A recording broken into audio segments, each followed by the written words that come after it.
Lo cuidó en su ceguera y él le pagó con desprecio cuando recuperó la vista.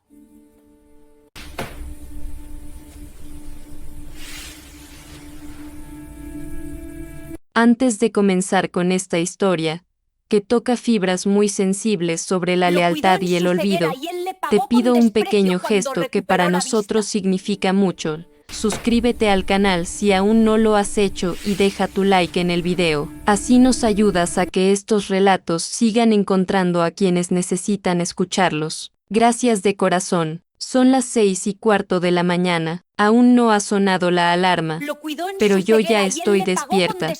Mi cuerpo se acostumbró hace años a este ritmo, a este silencio previo a la tormenta. Me giro en la cama con cuidado, conteniendo la respiración para que el crujido de las sábanas no lo despierte. Ricardo duerme boca arriba, con esa expresión tensa que no se le borra ni siquiera en los sueños. Le miro los ojos cerrados, esos párpados que durante los últimos 5 años han sido telones de acero, ocultando un mundo que él dejó de ver de golpe, una tarde de martes, por una degeneración macular agresiva que los médicos no supieron frenar a tiempo. Me levanto, el suelo está frío, pero no busco las pantuflas. Mi rutina es un baile cronometrado. Primero el café, cargado, 2 de azúcar, en la taza de cerámica gruesa que es difícil de voltear. Luego, separar la ropa. Ana, su voz suena rasposa desde el dormitorio. Aquí estoy, respondo enseguida, alzando un poco la voz para que me ubique. Estoy preparando tu camisa. Ricardo odia esperar. La ceguera no le trajo paciencia, ni resignación, ni esa sabiduría espiritual que dicen que llega cuando se pierde un sentido. A Ricardo la oscuridad le trajo rabia, una rabia sorda, constante, que se filtraba en las paredes de nuestra casa como humedad. Y yo he sido, durante todo este tiempo, el paraguas, el muro de contención, la enfermera, la chofer y, sobre todo, sus ojos. Entro al cuarto con la ropa seleccionada. ¿Cuál es?, pregunta, tanteando la mesita de noche buscando sus gafas oscuras, esas que usa por vergüenza, no por necesidad. La azul cobalto, la que te gusta cómo te queda en los hombros. Y el pantalón gris de tela suave. Él resopla, espero que esté bien planchada. La última vez, el tacto en el cuello era rugoso. Me sentí ridículo todo el día pensando que iba arrugado. Está perfecta, Ricardo. La planché anoche. Me acerco para ayudarle con los botones. Al principio, cuando recién perdió la vista, él lloraba mientras yo le abrochaba la camisa. Me abrazaba a la cintura y me pedía perdón por ser una carga. Yo le acariciaba el pelo y le juraba amor eterno. Le decía que éramos un equipo, pero el tiempo erosiona la gratitud. Ahora, cuando mis dedos rozan su pecho para cerrar el tercer botón, él simplemente levanta la barbilla, impaciente, como un niño malcriado o un jefe déspota que llega tarde a una reunión. Estás tardando mucho, murmura. Tengo los dedos fríos, perdona. No le digo que me duelen las articulaciones. No le digo que ayer tuve que cargar las bolsas del supermercado yo sola, más su peso cuando le ayudé a bajar las escaleras del portal porque el ascensor estaba roto. No se lo digo porque él siempre gana en la competencia del sufrimiento. Él no ve, por tanto, mi dolor no existe. Ese día era importante. Teníamos cita con el especialista, el doctor Ferran. Habíamos estado en lista de espera durante meses para una nueva técnica de trasplante de córnea combinada con una cirugía reconstructiva experimental. Era una posibilidad remota, costosa y arriesgada, pero yo había movido cielo y tierra, había pedido préstamos a mis hermanos y había vendido el pequeño terreno que heredé de mi abuela para poder costear la parte privada del tratamiento si la seguridad social fallaba. En el coche, yo describía el camino, como siempre hago. Hay mucho tráfico hoy. Están arreglando la acera frente a la panadería de Luis. El cielo está despejado, Ricardo, un azul muy limpio. Él miraba hacia la ventanilla, hacia la nada. Deja de describir cosas obvias, Ana. Me pones nervioso. Solo conduce y no choques. Tragué saliva. El nudo en la garganta ya era un viejo conocido. Solo quería que supieras dónde estamos. Sé dónde estamos por las curvas. No soy idiota. Soy ciego. Hay una diferencia. El silencio que siguió fue espeso. Aparqué cerca de la clínica. Le ofrecí mi brazo para caminar. Él lo tomó con fuerza, apretando mi bíceps más de lo necesario, usándome como palanca. La gente nos miraba, algunos con lástima, otros con ternura. Mira qué buena esposa, parecían pensar. Si supieran lo sola que me sentía aún estando pegada a él. En la consulta, el doctor Ferran revisó los últimos exámenes con un silencio sepulcral. Yo apretaba el bolso contra mi regazo, rezando. No rezaba solo para que él recuperara la vista, rezaba, con una culpa inconfesable, para que si la recuperaba, volviera a ser el hombre del que me enamoré.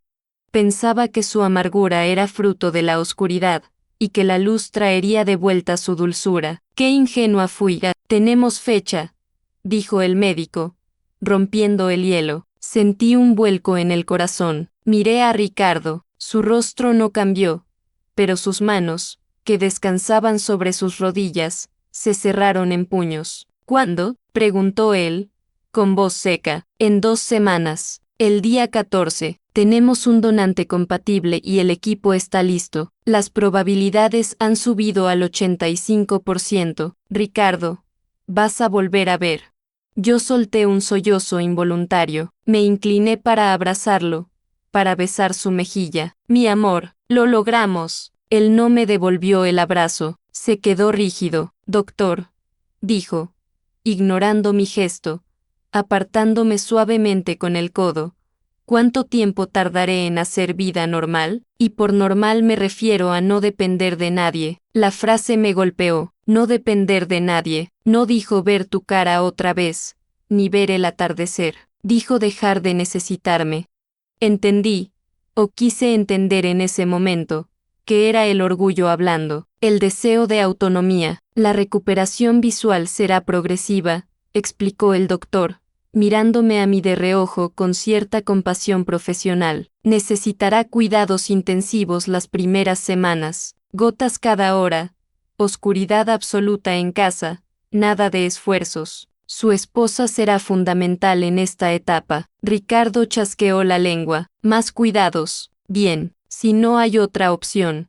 Salimos de la consulta con la fecha de la cirugía en un papel impreso. Debería haber sido el día más feliz de los últimos 5 años. Deberíamos haber ido a celebrar, a comer su plato favorito, a brindar con vino. Pero él quiso volver a casa inmediatamente. Tengo que pensar, me dijo en el coche. Tengo que organizar mi cabeza. Cuando recupere la vista, Ana, muchas cosas van a cambiar. No puedo seguir viviendo así, en pausa. Lo sé, cariño. Haremos todos los viajes que quedaron pendientes. Iremos a la costa. No hablo de viajes, me cortó. Y su tono fue tan frío que tuve que bajar la temperatura del aire acondicionado porque sentí un escalofrío. Hablo de mí, de mi vida. Siento que he perdido 5 años encerrado en esta casa, escuchando tu voz narrándome el mundo como si fuera un cuento para niños. Necesito realidad, necesito aire. Yo solo intentaba ser tus ojos, susurré, sintiendo como las lágrimas picaban mis ojos. Pues ya no quiero ojos prestados, quiero los míos. Y prepárate, porque cuando los tenga, no pienso perder ni un segundo más en tonterías. Esa noche, mientras él dormía esta vez profundamente, quizás por el alivio de la noticia, yo me quedé despierta mirándome en el espejo del baño. Hacía años que no me miraba de verdad. Vi mis ojeras, las líneas prematuras alrededor de mi boca por tanta tensión, el tinte de pelo que llevaba 2 meses retrasado porque el dinero iba para sus medicinas. Me sexta desgastada, me vi gris. Él va a volver a ver, pensé, y el terror me paralizó. Él recordaba a la Ana de hace 5 años, la Ana radiante, joven, despreocupada. Ahora iba a encontrarse con esta sombra que le había limpiado, Le había dado de comer y había soportado sus gritos de frustración. Me pregunté si me reconocería, o peor aún, si le gustaría lo que vería. Los días previos a la operación fueron un infierno silencioso. Él estaba eufórico, pero era una euforia egoísta. Llamaba a sus amigos a los que no había querido ver en años por vergüenza y les decía, preparen todo, que voy a volver. A mí apenas me hablaba, salvo para pedir agua, o las gotas, o para quejarse de que la cena estaba sosa. Llegó el día, le ayudé a ponerse la bata de hospital. Él estaba sentado en la camilla, vulnerable pero arrogante. Guárdame bien el reloj, me dijo, no lo vayas a rayar en el bolso con las llaves. Lo tengo guardado en el estuche de terciopelo, Ricardo. Bien. Hizo una pausa. Ana, sí. Me acerqué, esperando por fin una palabra dulce, un gracias, un te quiero antes de entrar a quirófano. Asegúrate de que cuando salga, la habitación esté en penumbra. No quiero que la luz me moleste, y no traigas a tu hermana. No quiero ruidos. Está bien, solo estaré yo. Bueno, se recostó, que sea lo que tenga que ser. Se lo llevaron. Vi cómo la camilla cruzaba las puertas batientes y desaparecía por el pasillo estéril.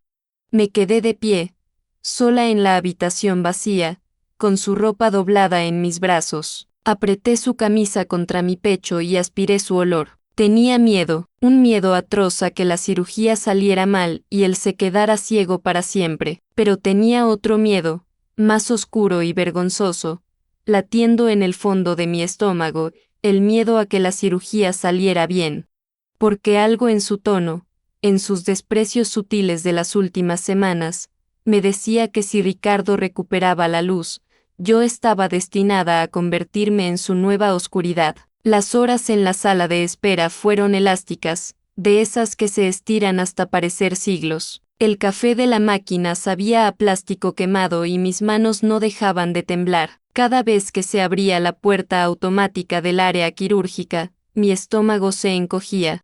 Vi salir a una familia llorando de alegría, a otra en silencio absoluto. Me preguntaba cuál sería mi turno. Cuando el doctor Ferran apareció, casi 5 horas después, se quitó el gorro quirúrgico y me sonrió. Una sonrisa cansada pero genuina. Ha sido un éxito técnico, Ana. La anatomía del ojo ha respondido mejor de lo esperado. Ahora solo queda esperar a que baje la inflamación y retirar los vendajes en 48 horas. Me dejé caer en la silla de plástico, exhalando el aire que parecía haber retenido toda la mañana. Gracias, doctor, gracias. Ricardo pasó los 2 días siguientes en el hospital, con los ojos cubiertos por parches y una venda gruesa alrededor de la cabeza. Estaba insoportable. La anestesia le había dejado revuelto y la ansiedad lo hacía morderse las uñas hasta hacerse sangre. ¿Estás ahí?, preguntaba cada 5 minutos. Estoy aquí, Ricardo, sentada a tu lado. Tengo sed. Pero no me des el agua tibia como ayer. La quiero fría. Y llama a la enfermera. Siento una presión en la sien izquierda. Seguro que algo hicieron mal. Yo corría, iba a por hielo, llamaba a la enfermera, le acomodaba la almohada. Él no daba las gracias. Estaba centrado únicamente en su propia experiencia, en su cuerpo, en su inminente resurrección. Yo era solo una extensión de su voluntad, una mano invisible que le servía. Llegó el momento de quitar las vendas. La habitación estaba en penumbra, tal como él había exigido. El doctor Ferran fue cortando las gasas con unas tijeras de punta redonda. El sonido de la tela rasgándose era lo único que se oía en el cuarto. Yo estaba al pie de la cama, retorciéndome los dedos, con el corazón galopando. Había elegido mi mejor blusa, me había puesto un poco de corrector en las ojeras y me había peinado el cabello suelto como a él le gustaba antes. Quería ser lo primero bonito que viera. La última capa de gasa cayó.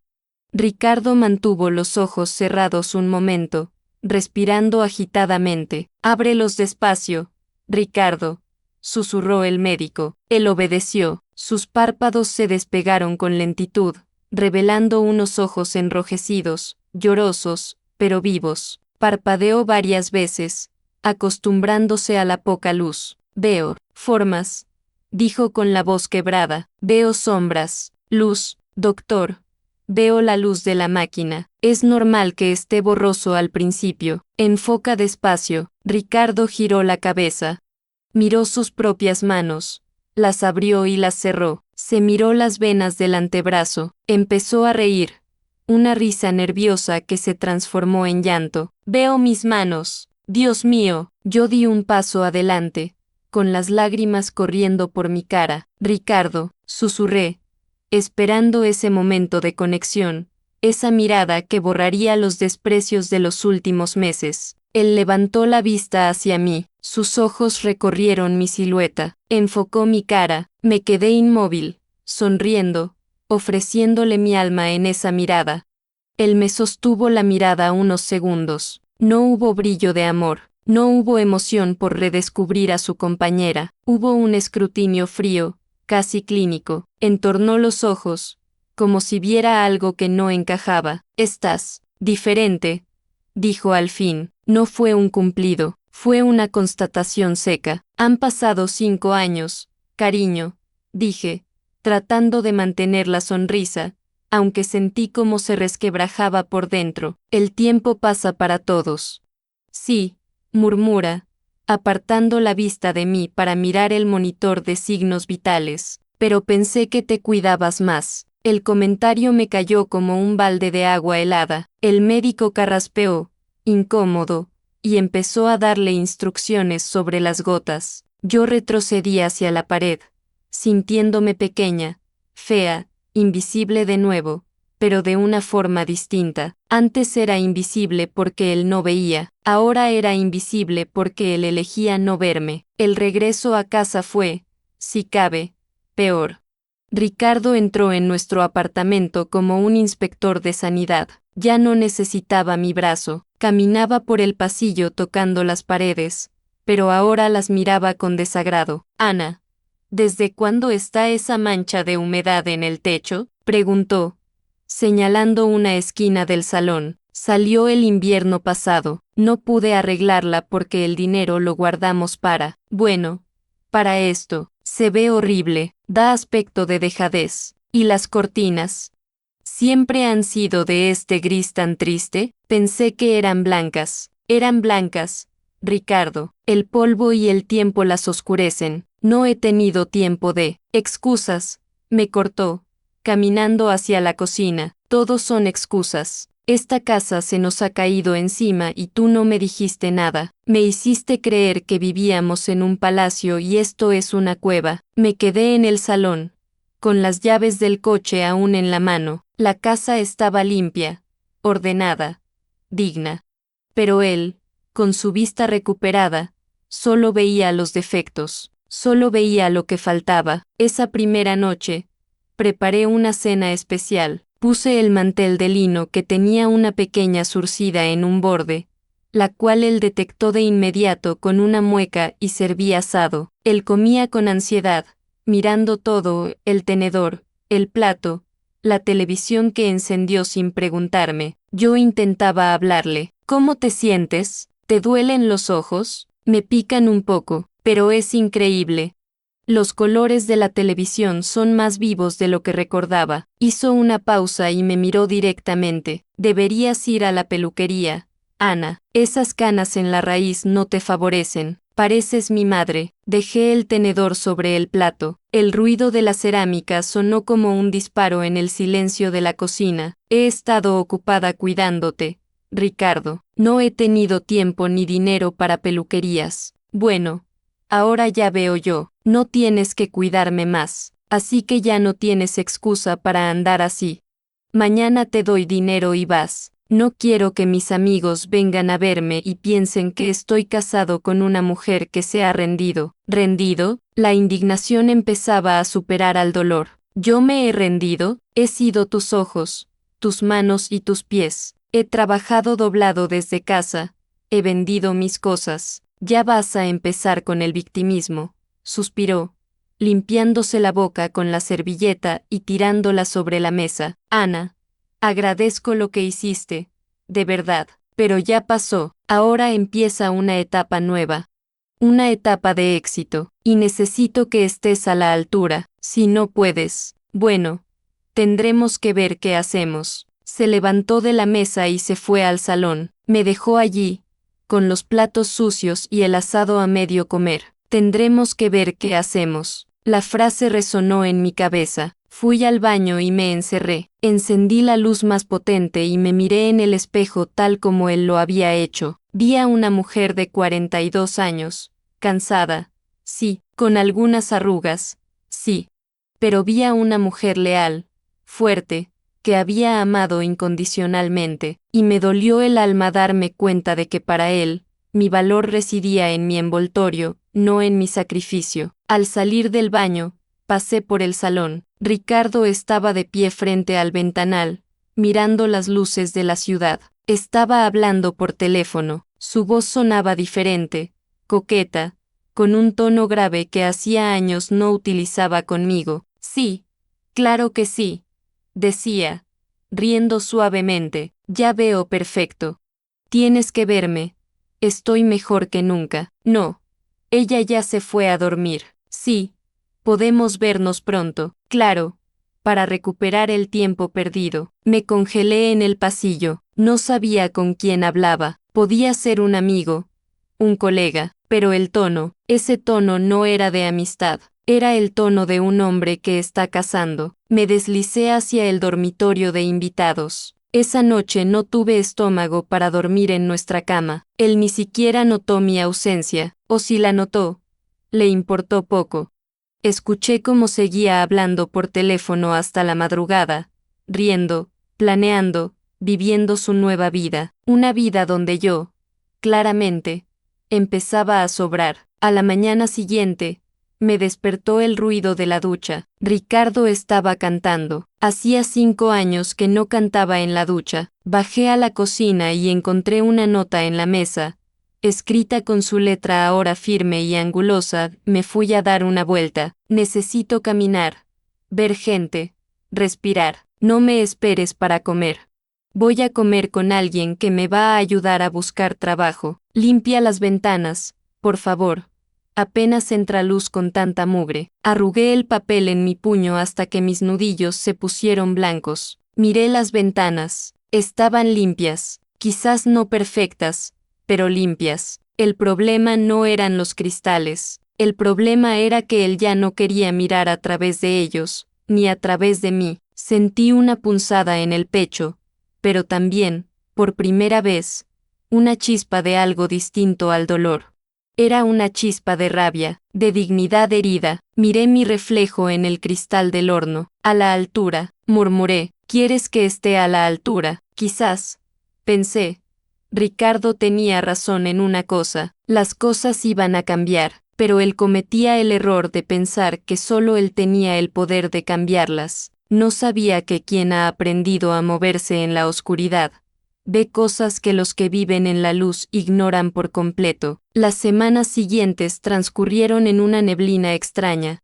Mi casa, ese refugio que había sostenido nuestras vidas durante la enfermedad, se convirtió en una estación de paso para Ricardo. Él entraba y salía, devorando el mundo con una voracidad que asustaba. Se compró trajes nuevos con una tarjeta de crédito que ya estaba al límite, argumentando que la imagen es inversión. Se apuntó al gimnasio, se tiñó las canas, rejuveneció 10 años en 10 días, mientras yo sentía que envejecía un siglo cada tarde que lo esperaba sentada en el sofá. Ya no me pedía que le buscara la ropa, ahora se miraba en el espejo del pasillo durante minutos interminables, ajustándose el cuello de la camisa, sonriendo a su propio reflejo como si fuera un dios antiguo que acaba de despertar. Yo pasaba por detrás, con el cesto de la ropa sucia o la fregona, y él ni siquiera parpadeaba. Yo no reflejaba en su espejo, yo era parte del mobiliario, un objeto útil pero estéticamente molesto. Un jueves por la tarde, llegó temprano. Traía una energía eléctrica, vibrante. Ana, arréglate un poco, me dijo desde la entrada, sin mirarme, mientras se quitaba los zapatos. Vienen unos compañeros del antiguo trabajo y una socia nueva. Vamos a cenar aquí. Pedí sushi. No hace falta que cocines. Solo encárgate de que haya vino frío y copas limpias. Y por favor, ponte algo que no sea ese chándal gris. Sentí el golpe en el estómago, pero asentí. Subí a nuestra habitación y busqué en el fondo del armario. Encontré un vestido negro, sencillo, que solía gustarle. Me maquillé un poco, tratando de tapar la tristeza que se me escapaba por los ojos. Cuando bajé, él ya estaba sirviendo el vino. El timbre sonó. Eran 2 hombres, excompañeros que no habían llamado ni una sola vez en 5 años, y ella, Mónica, una mujer joven, de unos 30 y pocos, con una melena brillante y una risa que sonaba como campanas de cristal. «Ricardo», exclamó ella, dándole 2 besos. «Es un milagro, te ves fantástico». Ricardo sonrió, una sonrisa ancha y seductora que yo no veía desde antes de la ceguera. «Gracias a la ciencia y a la voluntad, Mónica, la voluntad lo puede todo». Me quedé parada en el umbral de la cocina, con la bandeja de aperitivos en las manos. Nadie notó mi presencia hasta que Ricardo carraspeó. «Ella es Ana, mi mujer», no dijo mi apoyo, ni la razón por la que estoy aquí. Dijo mi mujer con el mismo tono con el que uno presenta a una tía lejana y aburrida. «Hola», dijo Mónica, escaneándome de arriba a abajo con una cortesía fría. «Ricardo nos ha contado lo duro que ha sido todo. Debe ser un alivio para ti que él ya no sea una carga, ¿verdad?». La pregunta estaba envenenada, envuelta en papel de regalo. «Ricardo nunca fue una carga para mí», respondí, con la voz temblorosa pero firme. Ricardo soltó una risa seca y sirvió más vino a sus amigos. «Bueno, Ana tiende a romantizar el sufrimiento. La realidad es que fue un infierno para los dos. Pero sobre todo para mí, que estaba preso en mi propio cuerpo. Ana, ¿puedes traer servilletas? Se te olvidaron». Fui a la cocina. Mis manos temblaban tanto que casi tiro el servilletero. Desde allí, escuchaba sus risas. Escuchaba cómo Ricardo narraba su recuperación como una epopeya solitaria, borrándome de la historia. Yo no existía en sus anécdotas. Las noches en vela, los viajes al hospital, mis lágrimas silenciosas, nada de eso se mencionaba. Salí con las servilletas y las dejé en la mesa. Me senté en una esquina, intentando hacerme pequeña. Ellos hablaban de negocios, de un proyecto nuevo. «Con tu visión recuperada, Ricardo, eres el candidato perfecto para liderar la zona norte», decía Mónica, tocándole el brazo con una familiaridad que me revolvió las tripas. «Necesitamos a alguien con tu experiencia y tu nueva perspectiva, pero implica viajar mucho». «Estoy listo», dijo él, mirándola a los ojos con intensidad. «No tengo nada que me ate aquí. Necesito recuperar el tiempo. Quiero comerme el mundo». «¿Nada que te ate?», pregunté, interrumpiendo por primera vez. Mi voz sonó más fuerte de lo que esperaba. La mesa se quedó en silencio. Ricardo se giró lentamente hacia mí, con una expresión de fastidio apenas disimulada. «Ana, no empieces. Sabes a qué me refiero. Hablo de ataduras físicas, de limitaciones. No saques las cosas de contexto para hacerte la víctima delante de las visitas. Es de muy mal gusto». Mónica me miró con una mezcla de lástima y superioridad. Los otros 2 hombres miraron sus copas, incómodos. «Perdón», murmuré, levantándome. «Voy alto. Voy a ver si llegó el sushi». Me refugié en la cocina. Me apoyé contra la encimera fría y cerré los ojos. No lloré. Curiosamente, las lágrimas se habían secado. Lo que sentía ahora era un frío glacial, una claridad mental absoluta. «No tengo nada que me ate aquí». La frase rebotaba en mi cabeza. El sushi llegó. Lo serví como una camarera invisible. Ellos comieron, rieron, brindaron por el futuro de Ricardo. Yo apenas probé bocado. Cuando se fueron, cerca de la 1 de la madrugada, la casa quedó en un silencio denso. Ricardo estaba eufórico. Recogía las copas tarareando. «Ha salido perfecto», dijo. Mónica cree que puedo conseguir el puesto. El sueldo es el doble de lo que ganaba antes. Eso es genial, Ricardo. Nos vendrá bien para pagar las deudas de la operación. Le debo dinero a mis hermanos, y el préstamo del banco.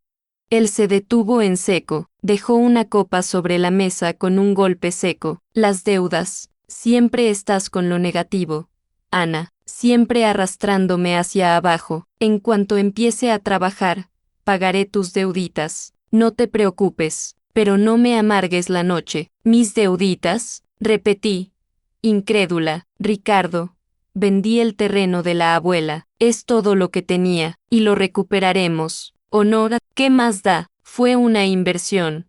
No, salió bien. Ya veo. Fin de la historia. Me voy a dormir. Mañana he quedado con Mónica para desayunar y revisar el contrato. No me despiertes. Se fue arriba. Escuché sus pasos pesados, el portazo de la habitación. Me quedé en el salón, rodeada de los restos de su fiesta. Vi su teléfono móvil sobre la mesita del sofá. Se lo había dejado olvidado en la euforia de la despedida. Ricardo siempre había sido descuidado, pero la ceguera le había obligado a ser ordenado. Ahora que veía, volvía a sus viejos hábitos. La pantalla se iluminó con una notificación. Un mensaje de WhatsApp. El nombre en la pantalla era Mónica. El mensaje decía: eres increíble. No puedo esperar a que firmes y te mudes a la ciudad. Te prometo que en este apartamento nuevo no habrá olor a humedad ni mujeres tristes. Solo éxito. Descansa, futuro socio. El aire se me escapó de los pulmones. No era solo un trabajo, era una huida. Me acerqué al teléfono. No tenía contraseña. Se la había quitado el día que recuperó la vista porque le molestaba teclear. Entré en su correo.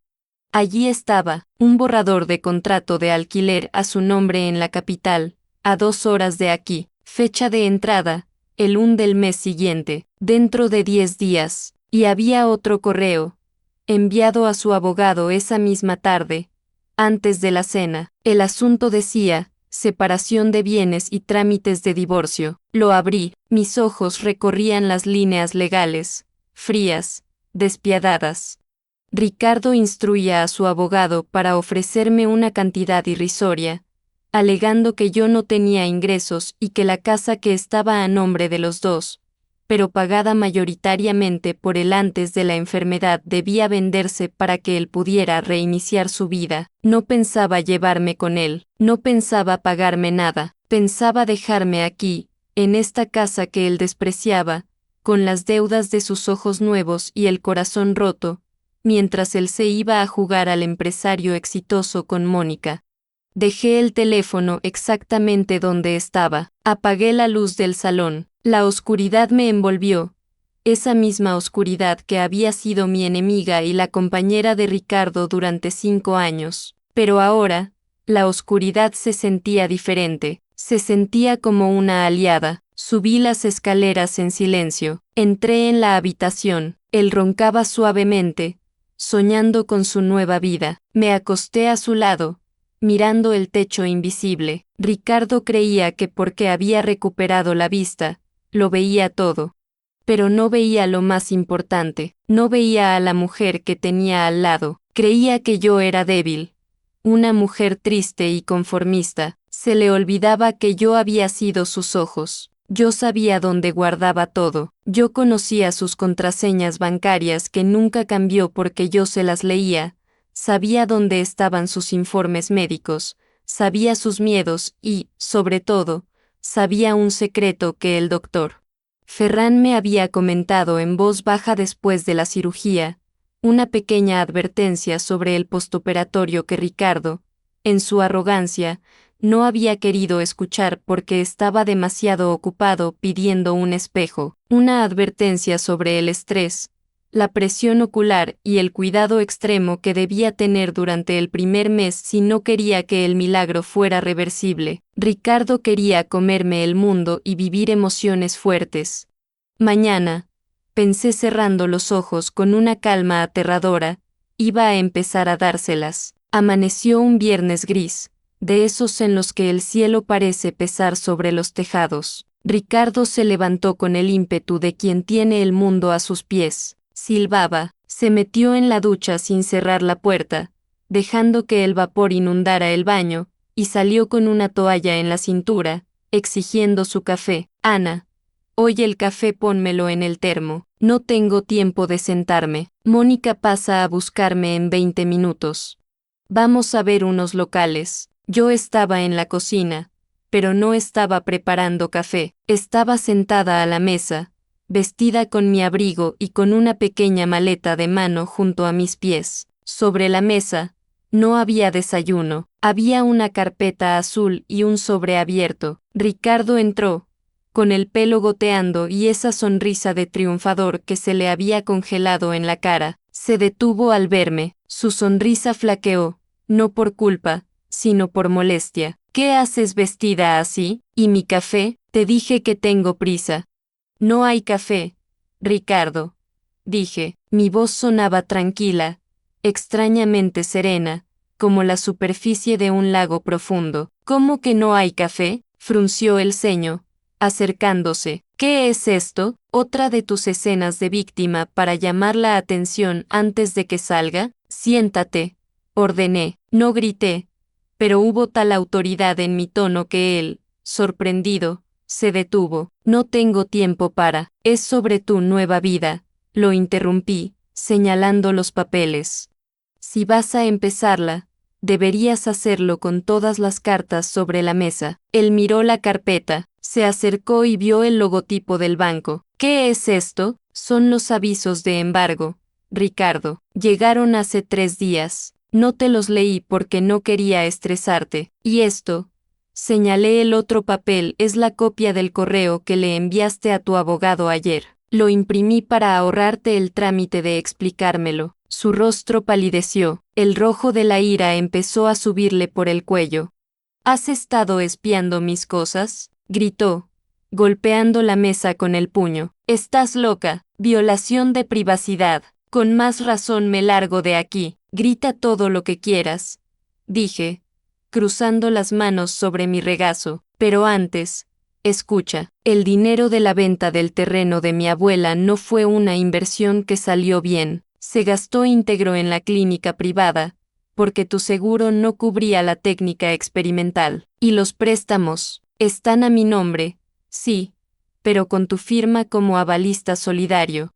Si te vas a esa vida de lujo con Mónica, te llevas la mitad de la deuda, y créeme, el banco no espera. Ricardo estaba rojo, casi violeta, las venas de su cuello se hinchaban. Eres una víbora, bramó, inclinándose hacia mí, con los ojos inyectados en sangre. Me has arruinado, yo iba a ser socio, Mónica no va a querer cargar con tus desastres. Mis desastres fueron tus ojos, Ricardo. Cállate, gritó tan fuerte que la vena de su sien parecía a punto de estallar. Se pasó la mano por la frente, sudando. Me voy ahora mismo, no quiero volver a verte en mi vida. Parásito, se giró bruscamente para ir hacia la entrada, pero de repente se detuvo, se tambaleó, se llevó las manos a la cara. ¿Qué? Murmuró. El doctor Ferran había sido muy claro, evitar cualquier pico de presión arterial, ira explosiva o esfuerzo físico intenso durante las primeras 4 semanas. Los capilares de la retina están recién soldados.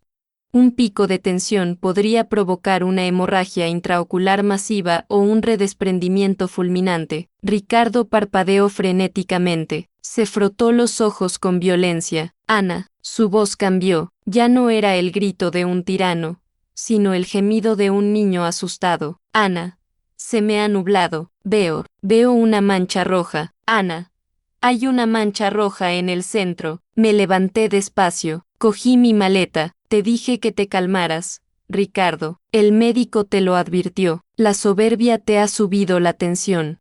No veo bien, gritó, girándose hacia mí, extendiendo las manos como garras, buscando ese apoyo que despreció durante semanas. Llama al médico. Trae el hielo, haz algo. Maldita sea, se está poniendo negro. Lo miré, vi el terror absoluto en sus ojos. Esos ojos que tanto le había costado recuperar y que ahora, por su propia furia y egoísmo, se estaban apagando de nuevo. Podría haber corrido al teléfono, podría haberle puesto compresas frías, podría haber sido, una vez más, su salvadora. Pero recordé su risa con Mónica, recordé el mujer triste, recordé el desprecio por mis canas y mis manos gastadas. El teléfono está en la mesa, Ricardo, dije, retrocediendo hacia la puerta. Seguro que Mónica puede venir a llevarte a urgencias. Ella es parte de tu nueva vida de éxito. Yo solo soy parte de la oscuridad que querías dejar atrás. Ana, no me dejes. No veo los números, suplicó, cayendo de rodillas, tanteando el suelo, volviendo a ser el hombre ciego, pero ahora sin dignidad. Por favor, amor, perdóname, fue un error, ayúdame. Abrí la puerta de la calle, el aire fresco de la mañana me golpeó la cara, olía a lluvia y a libertad. Adiós, Ricardo, espero que aprendas a mirar hacia adentro, porque parece que hacia afuera ya no vas a poder. Ana, cerré la puerta tras de mí, ahogando sus gritos. Caminé hacia la parada del autobús sin mirar atrás. Mis pasos resonaban firmes en la acera.